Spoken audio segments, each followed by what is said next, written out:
The village of La Bastille-Clarence is located just 30 kilometers from Bayonne in France. The village has fewer than 1,000 inhabitants and is considered one of the beautiful villages of France. Here lived the Ruxel farming family, Eva, Pascal, and their children, the older son Jan and the younger son Kevin, who lived as farm children with all the difficulties until February 20th, 2016. On this day, everything changed when the younger son of the family informed the emergency service that something terrible had happened. A double murder had taken place in the farmhouse. The family head and his wife had been shot. The main suspects began to accuse each other, so the police had to uncover an entire web of lies during their investigation in La Bastille-Clarence. Around noon, police and paramedics arrived at the scene. One of the brothers tried to administer first aid to his father and mother, but could not revive them. A rescue helicopter took the victims away, but they could no longer be helped. The first thing the investigators noticed when inspecting the house was a festively set table. As it turned out, on that fateful day, February 20th, 2016, the whole family gathered to celebrate John's birthday. But what happened then? The police took the brothers and the other people present to the station and began interrogations to clarify all the details of the incident. The deceased, 55-year-old Eva Roussel, was a housewife and a loving wife who kept the small family farm business afloat. She took care of financial matters and administrative tasks. Eva worked late into the night and was very dedicated to the business. The 54-year-old Pascal was the family head who handled the lion's share of the tasks. He also worked as an insurance inspector, providing the family's only income not related to the family business. He met his future wife while studying. He came from Poland to study economics, and Eva studied international law. From the first day, they were inseparable and married after graduation. They settled in the beautiful village of La Bastille-Clarence and had 2 sons. The 27-year-old Jan was the eldest son. The police found him in the courtyard of the house in a state of shock. He was as if petrified, though physically fine. They took him to the nearest medical facility to ensure he wasn't injured. The younger son was named Kevin. At the time of the tragedy, he was married. Kevin and his wife lived only 10 minutes away from his parents' house. The couple had a small daughter. Kevin is 3 years younger than Jan. Kevin's 24-year-old wife, Sophia, was also present at the house with their 2-year-old daughter, Alice, at the time of the incident. Both were taken to the station to give statements. Alice was very frightened by the gunshots and cried. The girl was later picked up by her great-grandmother. Kevin told the police that his father and mother had a conflict due to Eva's infidelity. He admitted that he was only part of the meal at his parents' house, but could observe the tensions between them, which quickly escalated when the family head learned of his wife's infidelity. He left the living room, grabbed his revolver from the office, and shot his wife in front of everyone present. Everyone was shocked. At this point, all the attendees were at the dining table. Kevin admitted that it completely threw him off balance. In shock, he attacked his father and began wrestling with him to take the gun away. He was worried that his father might do something stupid and shoot someone else. In the midst of this struggle, several shots were fired. He said he did not intend to kill his father, but it happened by accident as he tried to take the revolver away. Panicking, Kevin fled the scene with his wife and daughter and returned home, deciding to inform the police. The story did not sound plausible. The police knew that Pascal and Eva Ruxel had an exemplary and flawless marriage for 3 decades, where respect and loyalty were significant. Everyone at the station knew the family, and no one could believe that Eva had led a double life and had a lover. Family friends said they had never seen the couple argue for any reason, and a divorce was out of the question as they loved each other. Moreover, no one believed that Pascal could shoot his wife. What happened next was a complete surprise, especially given Kevin's testimony. The police soon discovered that the son of the deceased was not telling the truth. The forensic doctors examined the bodies of the victims. Eva died very quickly. The bullet entered her chest near her heart and severed a main artery. She quickly bled to death internally. The degree of her injuries matched Kevin's version of events. However, doubts arose when examining the family head's body about whether the man was accidentally killed during the struggle. Pascal was hit by 3 bullets. The first entered the base of his neck, the second his back, and the third, fatal one, was shot directly into his forehead. This indicated that he was intentionally shot. After this information came to light, the police were forced to take the 2 brothers into custody and further question Kevin's wife, Sophia. The 3 were witnesses to the double murder, and it is likely that at least one of them organized and executed the killing. At this point, Kevin changed his statement and began to blame Jan for the crime. He said that he initially could not tell the truth to the police because he was in shock and feared his brother's retaliation. He claimed Jan was aggressive, uncontrollable, and sometimes acted crazy. During one such attack, he shot his parents. Jan had always been disrespectful to his father and mother, often quarreling with his mother and insulting her in every possible way. Sometimes it came to violence, but no one suspected that he could commit a brutal double murder. Kevin's wife confirmed his words. According to Sophia's testimony, Jan behaved inappropriately on the day of the celebration. He was very agitated and kept moving around the living room. At some point, he began to attack the others and then ran into the room with a revolver. The boy screamed that he would kill everyone. There was a struggle during which the parents of the brothers died, but Kevin managed to disarm his crazy brother.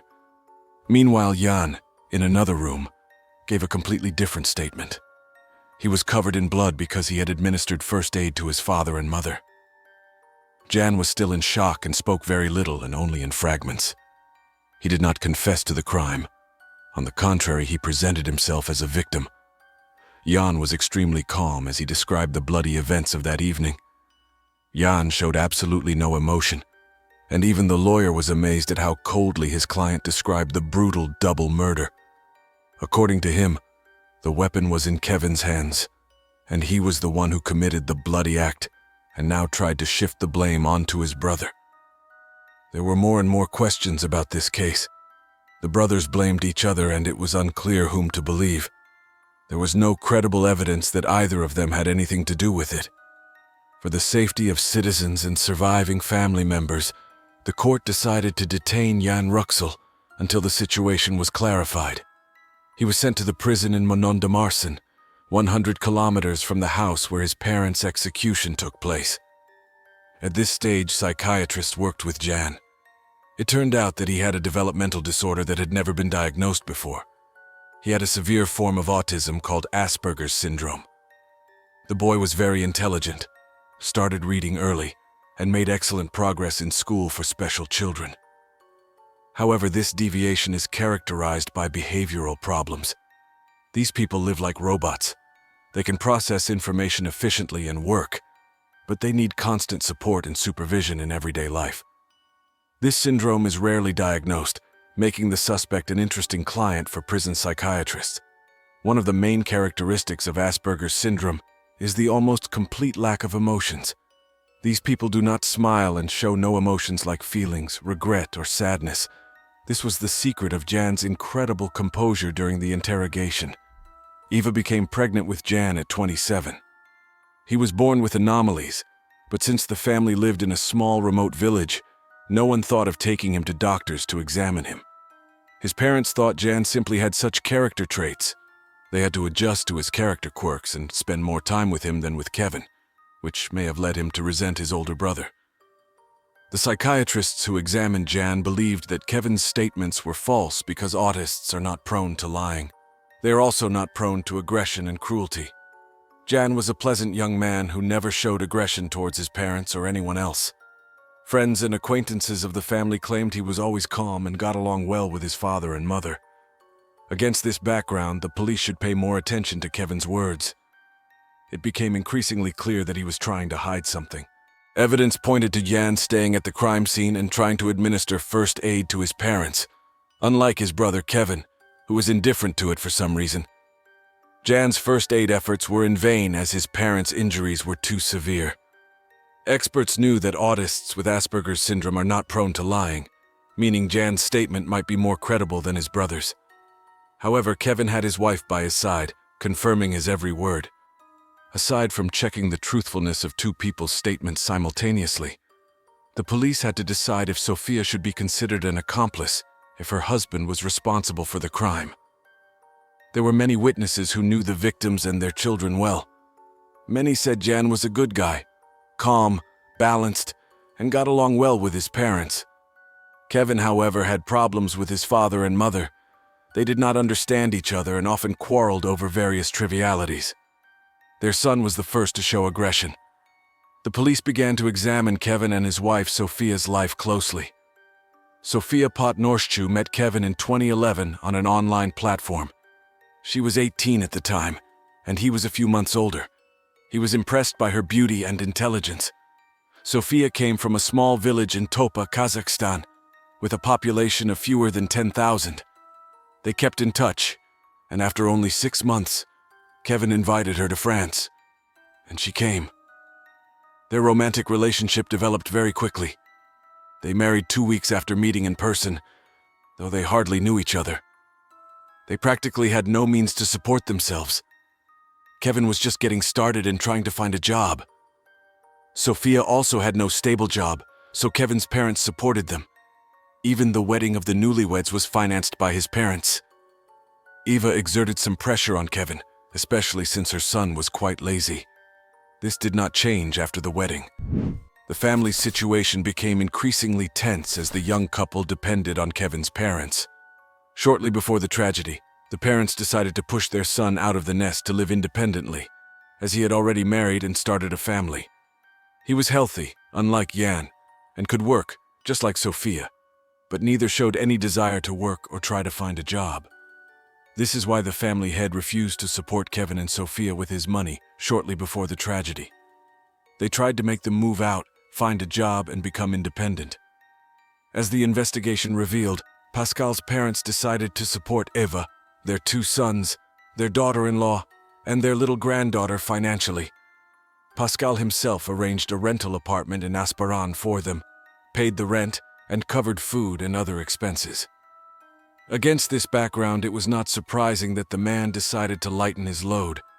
Kevin and Sophia were upset, to say the least, by the parents' decision. They began to threaten Eva and Pascal that they would emigrate to Kazakhstan, almost 7,000 kilometers away, and not allow them to see their beloved granddaughter. When that didn't work, the family tension escalated further. Kevin behaved so that his parents began to fear for their lives, as they repeatedly told family friends. The couple Kevin and Sophia were not in a good situation, but to arrest and charge them, substantial evidence was needed. A month after the massacre, investigators again questioned Sophia. The police decided to ask her some questions about the events. The young woman told them that the family's financial situation was dire. Kevin couldn't find work, and the family had refused to support them. He was repeatedly threatened with disinheritance, and all the property would go to Jan. This led to constant disputes. She admitted that they had a warm relationship with the deceased Eva, who continued to support them despite everything. But the family head was not so friendly towards them. Sophia's words confused the investigation even more. The police couldn't find solid ground in these conflicting statements, so the search for evidence continued. A search of Kevin and his wife's apartment found a crumpled piece of paper in one of Kevin's clothes pockets. It detailed the crime step by step. It became clear that the younger brother planned to kill his parents and older brother. Finally, investigators found crucial evidence. Kevin was arrested and taken into custody based on this evidence. Law enforcement believed Jan was likely to face the same fate as his parents, but he was apparently lucky to be alive. Kevin intended to kill anyone with access to the family's fortune, the only rival heir. This would allow him to take over his parents' entire fortune. Sophia unknowingly contributed to solving the case, as the inheritance story was unknown when she was questioned, revealing the motive of the crime: money. The Ruxel family fortune was estimated at around 2 million euros. However, the treacherous plan described on a piece of paper was incomplete, as the perpetrator planned to cover up the crime by setting the house on fire. Luckily, he did not manage to carry out his plan to the end, as it was thwarted. During the investigation, the police learned that the criminal's wife might have been involved in the sinister plan. On April 1, 2016, Sophia Ruxel was arrested and charged with aiding and abetting the double murder. The young mother was outraged, denied any involvement in the crime, and lamented what had happened.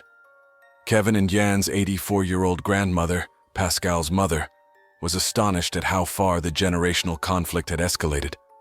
She felt the injustice of the situation and wanted to get to the bottom of it. At this point, the wrongly accused Jan was released. Unfortunately, the innocent young man couldn't attend his parents' funeral due to his incarceration. When he met his grandmother, he apologized for struggling to express his feelings, but was glad it was finally over. Jan also hoped his brother would receive a fair punishment. He was allowed to live with his grandmother. After several meetings with law enforcement and psychiatrists, they were able to reconstruct the chain of events on that tragic day, February 20th. Jan's statements were crucial. On the eve of the tragedy, Kevin arranged a meeting with his father and mother for February 20th, 2016, Jan's birthday. Kevin, the second brother, suggested the family gather to reconcile and discuss what had happened between them. The parents agreed to the meeting, hoping to improve their relationship. Jan was in a good mood from the start. His parents gave him gifts, and he looked forward to his brother and his wife arriving. They all gathered around the festive table. Kevin and his wife came with their daughter. Kevin had a new large bag with an ominous content. He entered the house with it, but no one paid much attention. A chicken was roasting in the oven. Hummus sandwiches and vegetable salad were on the table. The family head, Pascal, returned late from a business trip. He entered through the kitchen door and met Kevin. They talked for a while, and when Pascal turned away, his son pulled a revolver from his bag and treacherously shot him twice in the back. The family head was tougher than the villain thought. He turned around and tried to wrest the gun from his son, but he was so badly wounded that he quickly lost blood and strength. He tried to reach the office where the gun safe was kept, but didn't make it and fell on his back. In this position, Kevin shot him in the head to kill him. Meanwhile, Sophia, her daughter Jan, and Eva were in the living room. Everything happened so quickly that they didn't immediately react to the noise of the fight and the shots. As soon as they realized something was wrong, Jan and Eva ran to the kitchen, where they saw a terrible scene. Pascal lying on the floor already dead, and Kevin coming towards them with a gun, threatening to kill them both. Jan saw a flash, and at that moment, his mother was shot in the chest and fell. He thought he was doomed and would meet the same fate. So he got into a fight with his younger brother. He lunged at Kevin, and they struggled. Another shot rang out, but it missed, luckily for Jan. Kevin had made a mistake. The revolver was only loaded with 5 bullets and was now empty. This discouraged the criminal, who didn't know what to do next. Besides, Jan had managed to gain the upper hand in the fight. Kevin had no choice but to flee the scene. She denied being involved in the crime and didn't even know Kevin had planned it. Otherwise, she would have dissuaded him. She didn't know how bad their finances were because her husband managed them. She thought her pocket money would suffice. Sophia even mentioned an incident where she and her husband bought weapons together. She believed they were buying a revolver as a gift for Kevin's father, so she didn't raise the alarm. With Kevin's new testimony that he acted alone, his ex-wife Sophia Potnichuk was acquitted, as there was no further evidence against her, and she was released. Pascal's 84-year-old mother was outraged because Jan told the media that Sophia had helped Kevin that day and was clearly involved in the case. According to Josette, Eva and Pascal complained to her about Sophia's mean jokes about when they would die so that Kevin's young family could inherit. They were sure that Sophia had instigated Kevin to commit murder for the inheritance, manipulating her husband and getting away with it. Jan recently told the media that after losing his father, mother, and brother, he now just has to live his life no matter what happens. Daughter Alice continues to live with Sophia in France, but the great-grandmother fears her mother will take her out of the country. Thank you for watching and take care.